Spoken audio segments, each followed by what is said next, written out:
Hello বন্ধুরা, আজকে 10ই April এবং আমাদের গাঙ্গে দক্ষিণবঙ্গে আগামী 4 থেকে 5 দিন প্রচণ্ড আকারে বৃষ্টির কারণে বিশেষ করে 8 তারিখ 9 তারিখের দিকে যে প্রচণ্ড ভারী কালবৈশাখী ঝড় এবং প্রচণ্ড আকারে বৃষ্টিপাত হয়েছে বেশ কিছু অঞ্চলে, তারই ফলে জলমগ্ন হয়েছে কলকাতার আশপাশ এবং প্রচণ্ড ফসলের ক্ষয়ক্ষতি হয়েছে। এবং আমাদের আলিপুর আবহাওয়া দপ্তর থেকে জানাচ্ছে যে অবশেষে আমাদের গাঙ্গেয় দক্ষিণবঙ্গ থেকে মানে বৃষ্টির পরিমাণ একদম কমে যাওয়ার সম্ভাবনা রয়েছে। আগামী 4 দিনের মধ্যে আমাদের গাঙ্গেয় দক্ষিণবঙ্গের বেশিরভাগ অঞ্চলে সর্বোচ্চ তাপমাত্রা প্রায় 40 ডিগ্রি থেকে 42 ডিগ্রি আশপাশে চলে যাওয়ার সম্ভাবনা রয়েছে। মানে এবার প্রচণ্ড আকারে গরম পড়বে আমাদের গাঙ্গেয় দক্ষিণবঙ্গে। এছাড়াও আমাদের আলিপুর আবহাওয়া দপ্তর থেকে জানাচ্ছে যে আমরা উড়িষ্যার উপর দিয়ে, তেলেঙ্গানা এবং রয়লসীমার উপর দিয়ে, তামিলনাড়ুর উপর দিয়ে একটি মানে নিম্নচাপ অক্ষরেখা রয়েছে, তারই ফলে আমাদের গাঙ্গেয় দক্ষিণবঙ্গে প্রচণ্ড আকারে বৃষ্টিপাতটি হচ্ছিল এবং উড়িষ্যার দিকে প্রচণ্ড আকারে বৃষ্টিপাতের সম্ভাবনা এখনও রয়েছে। মানে আগামী 24 ঘন্টার মধ্যে আমাদের উড়িষ্যার দিকে বজ্রবিদ্যুৎ সহ বিক্ষিপ্ত ভারী বৃষ্টিপাত হবে। তবে আমাদের গাঙ্গেয় দক্ষিণবঙ্গে কোনো বৃষ্টিপাতের সম্ভাবনা নেই। তবে আমাদের উত্তরবঙ্গের দিকে আগামী 24 থেকে 48 ঘন্টার মধ্যে দার্জিলিং, কালিম্পং, জলপাইগুড়ি, আলিপুরদুয়ারের দিকে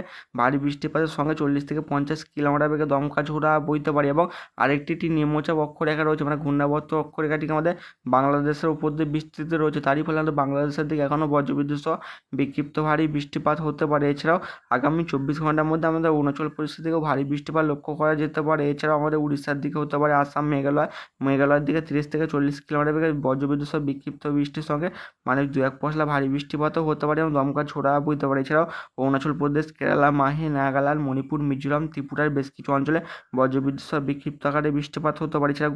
এছাড়াও আমাদের গোয়া, কোঙ্কনের দিকে প্রচণ্ড আকারে গরমও পড়ার সম্ভাবনা রয়েছে, মানে আর্দ্রতাজনিত অস্বস্তিকর পরিবেশ তৈরি হতে পারে। এছাড়াও আমাদের আলিপুর আবহাওয়া দপ্তর থেকে জানাচ্ছে যে এ মাসের শেষের দিকে একটি মানে ঠিক 15 তারিখের দিকে নতুন করে একটি পশ্চিমের ঝঞ্ঝা ঢুকবে ঠিক আমাদের উত্তর ভারতের দিকে। তার ফলে আমাদের উত্তর ভারতের দিকে বজ্রবিদ্যুৎ সহ বিক্ষিপ্ত ভারী বৃষ্টিপাত হতে পারে। এবং আমাদের গাঙ্গেয় দক্ষিণবঙ্গে যে 16 থেকে 18 তারিখের মধ্যে বজ্রবিদ্যুৎ সহ বিক্ষিপ্ত ভারী কোথাও কোথাও মানে প্রচণ্ড আকারে বৃষ্টিপাতও হতে পারে এবং 70 থেকে 80 কিলোমিটার বেগে কালবৈশাখী ঝড়েরও সম্ভাবনা রয়েছে। এবং আমাদের 8 তারিখে এবং আমাদের 9 তারিখের দিকে যে বৃষ্টিপাতটি আমাদের গাঙ্গেয় দক্ষিণবঙ্গে সবথেকে বেশি বৃষ্টিপাত হচ্ছিল নদীয়ার দিকে প্রায় 50 মিলিমিটারের আশপাশে, এবং পশ্চিমের জেলাগুলিতেও হয়েছে প্রায় 30 থেকে 40 মিলিমিটারের মানে অধিক বৃষ্টিপাত হচ্ছে। এবং আমাদের আলিপুর আবহাওয়া দপ্তর থেকে জানাচ্ছে যে এত পরিমাণে এপ্রিল মাসে যে বৃষ্টিপাত হচ্ছে মানে স্বাভাবিকের থেকে মানে 60% বেশি বৃষ্টিপাত হয়ে গেছে এপ্রিল মাসেতেই।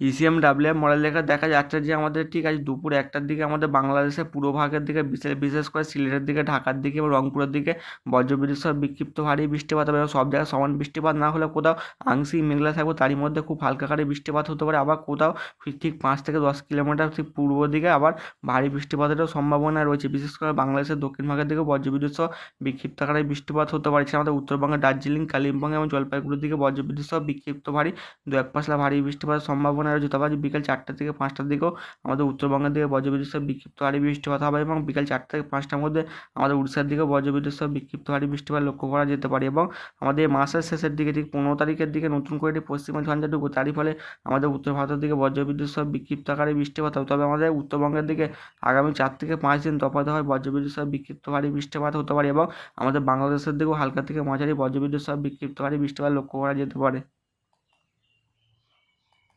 আজকে দুপুর 1টা থেকে 2টোর মধ্যে আমাদের দক্ষিণবঙ্গের সর্বোচ্চ তাপমাত্রা উঠবে ঠিক কলকাতার দিকে 31 থেকে 32 ডিগ্রি আশপাশে, নদিয়ার দিকে 31 থেকে 32 এবং সুরির দিকে উত্তরে প্রায় 33 ডিগ্রি আশপাশে, জামশেদপুরের দিকে 33 থেকে 34 ডিগ্রি আশপাশে এবং পশ্চিমের কয়েকটি জেলা ঠিক বাঁকুড়ার দিকে 33 এবং আমাদের পুরুলিয়ার দিকেও 33 ডিগ্রি তাপমাত্রা ওঠার সম্ভাবনা রয়েছে। এবং বাংলাদেশের দিকে ঢাকার দিকে থেকে থাকবে প্রায় 28 ডিগ্রি আশপাশে, রংপুরের দিকে 26 এবং রাজশাহীর দিকে প্রায় 32 ডিগ্রি তাপমাত্রা উঠতে পারে। এবং আমাদের উত্তরবঙ্গের দিকে বৃষ্টির কারণে তাপমাত্রা কিছুটা হলেও কম থাকতে পারে, বিশেষ করে শিলিগুড়ির দিকে 26 থেকে 27, এছাড়া আমাদের গ্যাংটকের দিকে 15 থেকে 16, এছাড়া আমাদের আরও ঠিক আমাদের আলিপুরদুয়ার এবং কোচবিহারের দিকে থাকার সম্ভাবনা রয়েছে 26 থেকে 27 ডিগ্রি আশপাশে, জলপাইগুড়ির দিকে হুগলির দিকে থাকবে প্রায় 26 থেকে 27 ডিগ্রি আশপাশে। এবং আমাদের গাঙ্গেয় দক্ষিণবঙ্গে আগামী 3 দিনের মধ্যে বিশেষ করে সোমবারের মধ্যে আমাদের গাঙ্গেয় দক্ষিণবঙ্গের তাপমাত্রা অনেকটাই বৃদ্ধি পাবে। ঠিক আছে, সোমবার দুপুর 2টোর দিকে কলকাতার আশপাশ সর্বোচ্চ তাপমাত্রা প্রায় মানে 36 থেকে 37 ডিগ্রি আশপাশে থাকবে, পশ্চিমের জেলাগুলিতে প্রায় 37 থেকে প্রায় 42 ডিগ্রি ঘরে তাপমাত্রা থাকার সম্ভাবনা রয়েছে।